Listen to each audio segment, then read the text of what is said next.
میگه آرزو میکنم تو جیب لباست پول پیدا کنی. آرزو میکنم یه موزیکی که خیلی وقت دنبالشی، هیچ اسمی ازش نمیدونی رو یه جایی پیدا کنی. آرزو میکنم وقتی دارن ازت تعریف میکنن تو اتفاقی رد بشی و بشنوی. آرزو میکنم اونقدر بخندی که از چشات اشک بیاد.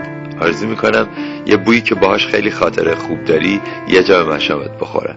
آرزو میکنم وقتی حواست نیست ببینی که یکی که دوستش داری داره خیلی عمیق با یه حس مثبت و لبخند رضایت نگات میکنه. آرزو میکنم یه چیزی که کوچیکه ولی فکر نمی کردی حالا داشته باشیش یا اتفاق بیفته رو به دست بیاری. این آرزوها کوچیکن ولی خیلی لذت بخشن. اگه میخوای کسایی که برات مهمن رو شاد کنی اینو بهشون بفرست.